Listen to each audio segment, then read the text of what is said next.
Hello everyone, my name is Akanksha and today we are going to discuss the ESI Act। तो ये ESI act basically ये net JRF के लिए बहुत important है और ये सेमेस्टर एग्ज़ाम्स के जो हमारे बच्चे हैं, जैसे इस बार बीकॉम में 5th सेमेस्टर में सब्जेक्ट लेबर लॉ रखा गया है, तो उसके लिए भी ये इम्पॉर्टेंट है। ठीक है, तो ये दोनों के लिए यूज़फुल है। तो अब हम लोग स्टार्ट करेंगे ESI एक्ट। ठीक है, तो जो हमारा सबसे पहला क्वेश्चन है, इसमें हम लोग देखेंगे कि what is the full form of ESI। ठीक है, तो ESI एक्ट स्टैंड्स, तो पहला है हमारा एम्प्लॉय स्टेट इंश्योरेंस एक्ट। देखो इसमें मैंने हाईलाइट तो कर रखा है ऑलरेडी आंसर, बट आप लोग जब इसको सॉल्व करिएगा तो इसके सारे जो ऑप्शंस इसमें दिए हुए हैं सबको कंसीडर करिएगा, राइट, जिससे आप लोगों को एग्ज़ाम्स में प्रॉब्लम नहीं होगी।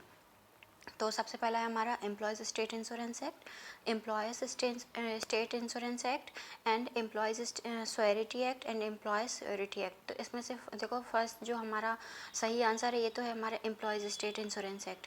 अब देखो अगर इसमें हाईलाइट नहीं होता तो एम्प्लॉयज़ स्टेट इंश्योरेंस एक्ट है, तो इन दोनों में आप लोग कन्फ्यूज़ हो सकते थे। तो ठीक है, तो ये याद रखना है, it is not a employees state insurance act, in fact it is a employees state insurance act. Okay, that's it. अब इसके बाद में हम लोग देखते हैं the employees state insurance act. तो ये आया कब था? ठीक है, जो हमारा ESI एक्ट है, तो ये 1950, 1872, 1948। देखो ESI एक्ट 1948 में आया था, तो ये याद रखना है। फिर उसके बाद क्या है, the employees state insurance act is a, तो ये देखो एक सोशल सिक्योरिटी एक्ट है।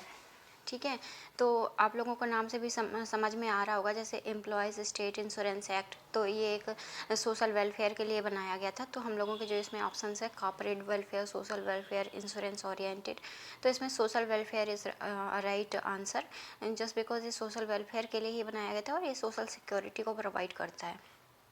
फिर नेक्स्ट क्वेश्चन है हमारा, the employees state insurance act is a social welfare legislation aimed at bringing about social and economic justice to workers employed in the, तो इसमें ये बताना है कि इसमें से कौन कौन सी इसमें दो फैक्ट्रीज आएंगी, इस्टेब्लिशमेंट आएगा, इसमें क्या क्या आ सकता है, क्या क्या कवर करता है ये हमारा स्टेट इंश्योरेंस एक्ट। ठीक है, तो फैक्ट्रीज हमारी आती हैं एंड इस्टेब्लिशमेंट भी हमारी इसके अंडर में आती हैं। तो ये इसमें से जो हमारा आंसर है, ये both A and B are correct. उसके बाद हमारा 5th नंबर है, तो 5th नंबर में है the employees state insurance act is a social welfare legislation aimed at bringing about.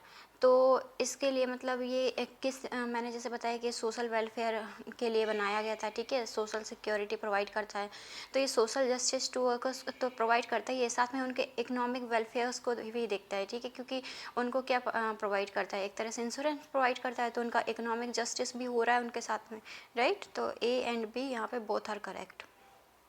उसके बाद है हमारा 6th question, employees state insurance act aims at securing maximum. तो इसमें मैक्सिमम क्या देखता है, ये प्रॉफिट, तो प्रॉफिट तो नहीं देखता है, सैलरी, रिटर्न ऑन इन्वेस्टमेंट नहीं, तो इसमें से जो बेस्ट ऑप्शन है हमारा वो कौन सा है, लेबर वेलफेयर। तो लेबर वेलफेयर इसमें आपको याद रखना है। देखो सोशल वेलफेयर, लेबर वेलफेयर, ये सब सेम टर्म्स ही हैं। ठीक है, एक्सचेंज में हम लोग इनको यूज़ कर लेते हैं। फिर है हमारा employees state insurance act aims at securing maximum labour welfare through various. तो employees state insurance act aims at, तो इसका एम क्या है, at securing maximum labour welfare through various, तो ये वेलफेयर स्कीम्स प्रोवाइड करता है। ठीक है, ESI एक्ट में जैसे आप लोगों को पता होगा कि इसमें कौन कौन सी EDLIC स्कीम होती है और कौन सी पेंशन स्कीम होती है, तो ये वेरियस स्कीम्स के थ्रू ये क्या करता है, हमें इंश्योरेंस प्रोवाइड करता है, राइट। तो ये क्या है, एक वेलफेयर स्कीम सी तो है इसकी, तो ये इसमें वेलफेयर स्कीम इज़ करेक्ट। उसके बाद में देखो कि employees state insurance act require contribution, तो इसमें कंट्रीब्यूशन किस किस का होता है, तो ऑलरेडी आप लोगों ने पढ़ा ही होगा कि, और मैंने भी पढ़ाया, ये एम्प्लॉयर एंड एम्प्लॉय बोथ यहाँ पे कंट्रीब्यूट करते हैं, तो ये इसमें D ऑप्शन हमारा करेक्ट है। उसके बाद 9 है हमारा employees state insurance act extend to.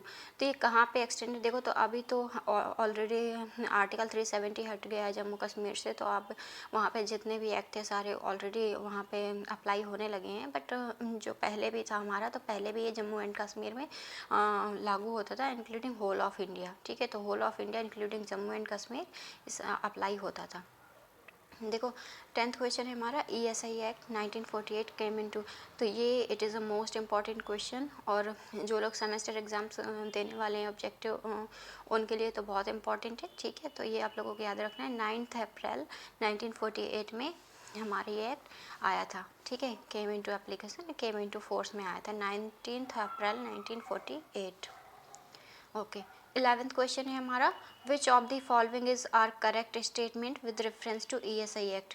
तो इसमें हम लोगों को पहले स्टेटमेंट पढ़नी है, क्या है हमारी। It came to with effect from 19 April 1948। Yes, it is correct, already I have discussed. ठीक है, सेंट्रल गवर्नमेंट में appoint different dates, different provisions of act and for different states are different part of thereof for applicability of the act। तो ये बिल्कुल भी ये भी correct है, क्योंकि स्टेट गवर्नमेंट ही अपॉइंट करती है। ठीक है, और अगर वो चाहे तो एक्सटेंड भी कर सकती है इसको, या किसी उसको इस्टेब्लिशमेंट है या फैक्ट्री है उसको इससे रिमूव भी कर सकती है। ठीक है, तो ये depends on state central government. तो ये इसमें से सी आंसर हमारा करेक्ट है। उसके बाद ESI act is not applicable to. तो हमें ये बताना है कि कहाँ कहाँ पे हमारा ESI एक्ट एप्लीकेबल नहीं है।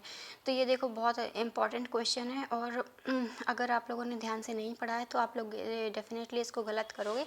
तो इसको याद रखना है कि जो हमारी सीजनेबल फैक्ट्रीज़ होती हैं, जैसे जो सिर्फ 6-6 महीने के लिए चलती हैं या जो सीजन्स के हिसाब से चलती हैं, वहाँ पे ये एक्ट एप्लीकेबल नहीं होता है। ठीक है, देखो small factory less than 20 workers are employed, वहाँ पे हो सकते हैं। Factories located in a village, इससे कोई मतलब नहीं है। फैक्ट्री है, अगर गवर्नमेंट चाहे तो कर सकती है, बट सीजनेबल फैक्ट्रीज होती हैं वहाँ पे ESI एक्ट हमारा एप्लीकेबल नहीं है।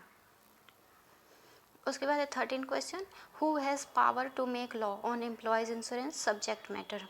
तो जो हमारा कौन सी गवर्नमेंट को ये पावर है कि वो इसके अंदर में वो बना सकती है, लॉ बना सकती है। ठीक है, तो इसमें सेंट्रल गवर्नमेंट, स्टेट गवर्नमेंट या इंश्योरेंस डिपार्टमेंट ऑफ गवर्नमेंट, अगर गवर्नमेंट उसको बोलती है, तो ये दोनों ही हमारे इंश्योरेंस डिपार्टमेंट ऑफ गवर्नमेंट, ये इसको कोई पावर नहीं है, बट सेंट्रल गवर्नमेंट है और जो हमारी स्टेट गवर्नमेंट है, इन दोनों को पावर है। ठीक है, तो बोथ ए एंड बी ये करेक्ट है इसमें।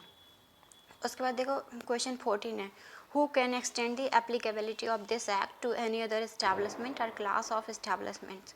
तो जैसे मैंने बताया कि सेंट्रल गवर्नमेंट है, तो देखो जो मेजर पोर्ट्स होते हैं और जैसे रेलवे हो गया हमारा, इन सब में ऑलरेडी सेंट्रल गवर्नमेंट का ही कंट्रोल होता है। तो वहाँ पे अगर एक्सटेंड करना है तो सेंट्रल गवर्नमेंट कर सकती है, बट अगर विद इन द स्टेट है तो ये पावर फिर स्टेट गवर्नमेंट के पास होती है, तो हमारी स्टेट गवर्नमेंट कर सकती है। ऑलराइट, उसके बाद हमारा the subject of employees insurance is included in the list of. तो एम्प्लॉयज़ इंश्योरेंस हमारा कॉन्स्टिट्यूशन इंडिया में, देखो ये क्वेश्चन हम थोड़ा सा ESI एक्ट से बाहर का ही है, बट आप लोग सॉल्व कर सकते हो कि एम्प्लॉयज़ इंश्योरेंस लिस्ट में जो इंक्लूडेड हमारी कॉन्स्टिट्यूशन ऑफ इंडिया की लिस्ट में, वो कौन से पार्ट में रखा गया, तो थर्ड में रखा गया है। ठीक है, थर्ड लिस्ट में हमारा रखा गया।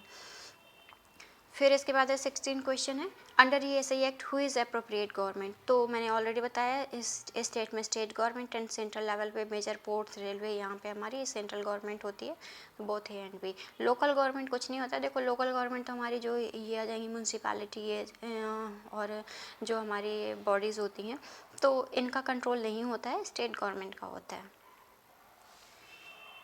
फिर उसके बाद है हमारा who is appropriate government in case of railway. तो देखो रेलवे के केस में मैंने जब से बता ही रही हूँ, सेंट्रल गवर्नमेंट का कंट्रोल होता है, राइट। म्यूनसिपल गवर्नमेंट का कंट्रोल नहीं होता है इसमें। इन दो ही गवर्नमेंट कंट्रोल कर सकते हैं, कि सेंट्रल गवर्नमेंट होती है, स्टेट गवर्नमेंट होती है, और जो रेलवे मेजर पोर्ट्स इस टाइप के जो होते हैं, इन सब में सेंट्रल गवर्नमेंट का कंट्रोल होता है। Who is appropriate government in case of major port, तो इसमें भी सेंट्रल गवर्नमेंट का ही कंट्रोल होता है, मैं ऑलरेडी बताया है। Who is appropriate government in case of mine port, तो देखो म्यूनसिपल गवर्नमेंट नहीं, इसमें ये नहीं है, ये गलत है।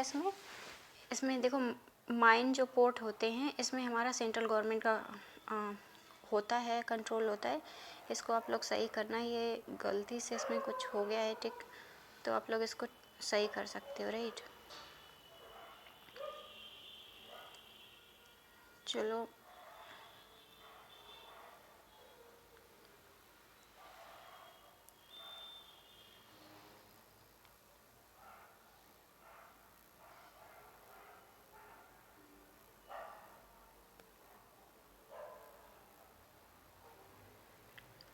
ठीक है, तो इसमें देखो, इसमें ये नहीं है हमारा, इसमें हमारा सेंट्रल गवर्नमेंट होगा, ठीक है। इसमें ए ऑप्शन करेक्ट है, इसमें जो हमारा ये सी ऑप्शन है ये इसमें गलत है, ये करेक्ट नहीं है।